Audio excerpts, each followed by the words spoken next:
My name's Tom Cahill. This is part 2 of SOT, that's SOTT.net, article 249840.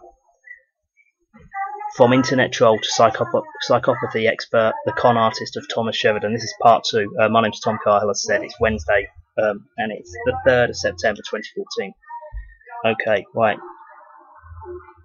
Like the above mentioned nonsense about social media platforms as tools for singling out psychopaths, Sheridan's criteria for spotting psychopaths are often superficially glib, including his assertion that psychopaths can be spotted by their eccentric music collections. Oh no, God, didn't know he said that. Sorry. A genuine psychopath will have the most bizarre music collections, everything from Doris Day to death metal. There will be no consistency based on actual emotion or style. To the psychopath, music, merely deserves, as potential props to manipulate others, bespoke taste for their bespoke personas. Defeated Demons, page 96. Sheridan has also claimed that psychopaths, that's a link, that psychopaths can be identified by a ring finger being longer than an index finger, a receding hairline, heavy growth of facial and body hair, acne, and high cheekbones with a low brow ridge. This is precisely the kind of deluded, racist eugenicist approach taken by the Nazis and the modern-day ruling elite. Strangely enough, as noted above, in his second book, Sheridan rails against the idea that it is all in the genes as propaganda by the pathologically driven, genetics-obsessed, elitist faction. Well, for a start, I just need to put my little 2 pence in here.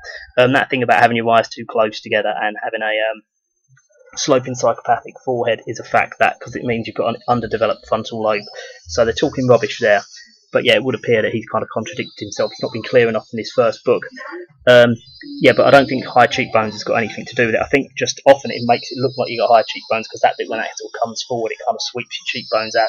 That goes forward there. This bit will go forward as well. And also if your eyes are getting swept together, you know, it's something to do with that development not being there. Right, Sheridan has also claimed that psychopaths can invent... Oh, sorry, no.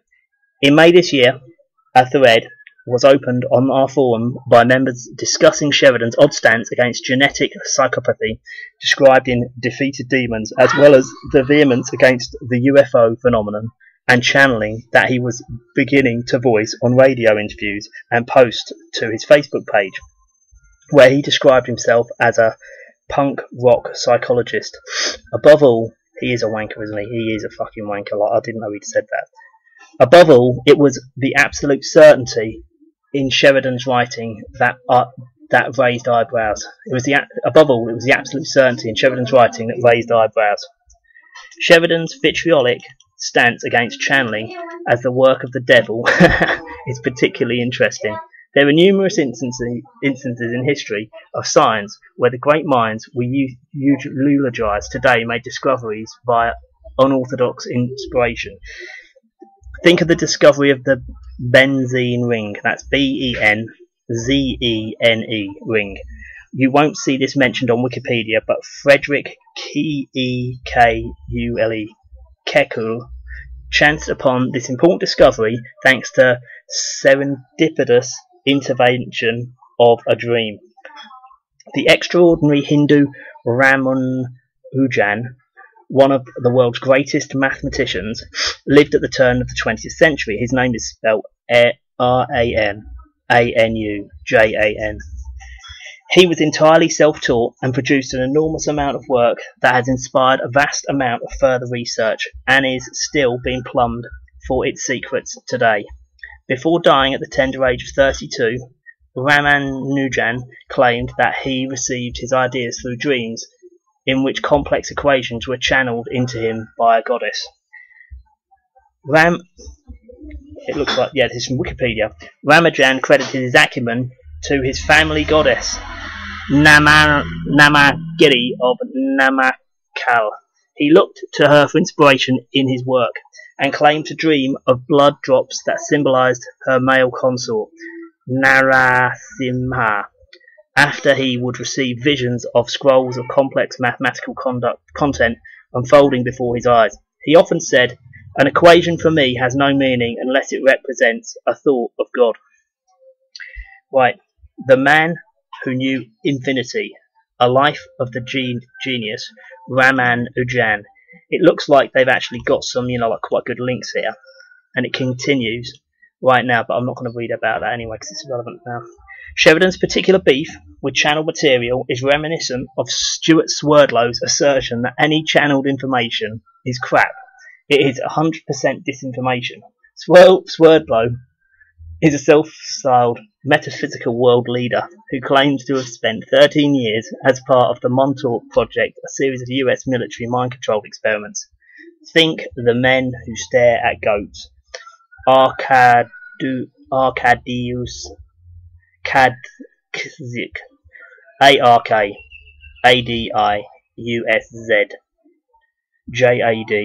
JADCZYK, responded to Swerdlow's ignorance stance here. It's well worth reading as much of it is applicable to your current analysis of Thomas Sheridan and his work. Apparently licensed at what our network of readers was piecing together. Apparently incensed at what our network of readers was piecing together about Sheridan's contradictory beliefs, questionable past behaviour, and lewd suggestions on his Facebook page, Sheridan brought out the tired old cult accusation against SOTT.net and launched into a 3-day expletive-laden rant against us through his Facebook page. Here are a few examples. Thomas Sheridan. Reading the message board reminds me of a time I once saw 2 homeless people having sex on an old mattress in New York back alley. It was funny, sad, disgusting, and strangely compelling at the same time. Sheridan referring to the CAS forum to his devotees on Facebook.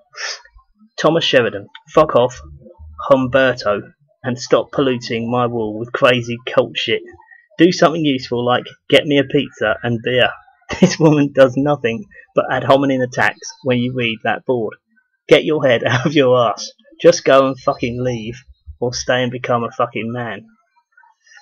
Thomas Sheridan replying to somebody who asked him to be more reasonable about SOT.net. Apparently, if you say on Sheridan's Facebook page, you'll become a fucking man. Any takers? Thomas Sheridan. I declare war on the Casopians. Come and get me, bitches. Thomas Sheridan declaring war on CASS.org because CAS forum members questioned some aspects of his book. Thomas Sheridan. I predict that I will go down and the one person she should have never picked on. Right. I am from the ghetto. I have survived UFV car bombs and lived on the streets of New York. I am not some poncy new age head who can't fight. They are playing in a whole new league now. Alright, very, very impressive. Thomas Sheridan referring to Laura and exhibiting the typical psychopathic trait of grandiosity. Right. This last image is rather funny in that Sheridan tries to pronounce himself living in the ghetto, the north side of Dublin, Ireland, and having survived car bombs. Unfortunately, misspells the acronym UVF as UFV. Here, he is referring to a car bomb in Dublin in 1974 by the pro-British Ulster Volunteer Force, the UVF, that killed 26 people, but apparently not Thomas Sheridan, because as an 8-year-old boy at the time, he was probably sitting in his house miles away. This is the typical trait of the psychopath, where they will place themselves at the centre of dramatic events in order to impress people, and thereby more easily manipulate them. We will allow for the fact, however, that Sheridan may have lived on the streets of New York, although it was most likely to have been in a cardboard box and not in a Wall Street bank, as he likes to claim. As an aside, this is the common modus operandi of people who have spontaneously decided to attack our work, so it's nothing new for us, and we don't generally pass comment on it publicly. We have covered this ground time and time again, so if you are unaware of the background to cult accusations made against us and would like to get up to speed, you can visit Cassiopeia-cult.com. That's CASSIOPAEA that's a minus, CULT.com, where you'll find detailed chronological accounts, documentation, and testimonies. It's interesting that Sheridan has a number of blogs and websites, has had a number of blogs and websites. For some reason, they're all underlined. In the past, only one of which appears to remain live. One of his main websites was apparently removed. In the past few days, Sheridan also set up his own forum, Psychopath3, ostensibly as a venue for helping victims of psychopaths. He also appears to have removed his Facebook page, that's a link, but not before bragging about having a separate fake Facebook profile under the pseudonym of Fontaine Excelsior de Blanchard III, like with three, like eyes. Rife with sexual innuendo and sexist slurs, Sheridan apparently held court there until summer 2011 for a harem of female worshippers. Meanwhile, he appears to have used his real Facebook page to attract victims of psychopaths, again, predominantly female. I'm going to reach millions of people with my work. The whole world is waiting for me. Thomas Sheridan's Facebook page, that's from. So I'm going to reach millions of people with my work. The whole world is waiting for me.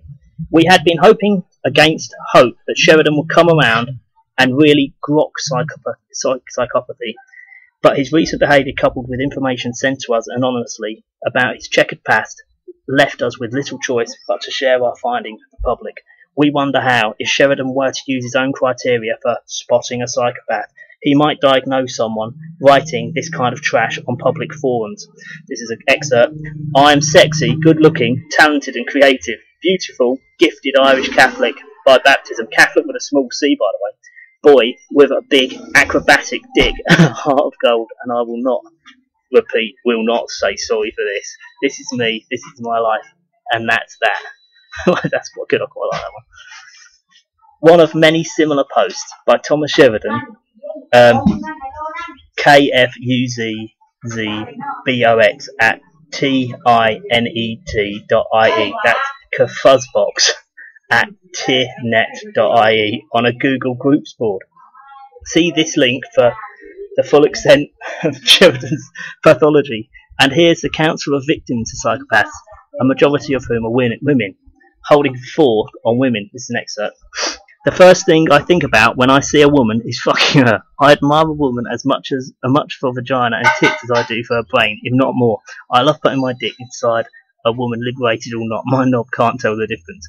I have decided that my cock has more credibility than my brain, and is therefore more worthy of respect. You often hear the expression, think with your mind and not with your dick.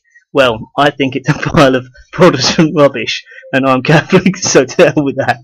My New Year's resolution is to think with my cock and ignore my mind. And that was KFUZ at tnet.ie. Yeah, that's quite good, I like that one. So he's growing on me. Another excerpt. I've got loads of women waiting in the wings. It's an endless supply of babes in Unky World, Unky World, UNKIWORD, and besides, they always come back to me in the end. Boston Kate needs me to take care of her so she doesn't fall in with the wrong crowd and get pregnant or start taking drugs. She's a good kid, all she needs is love and understanding, and my hand up her skirt. That's real funny. Right, where's that?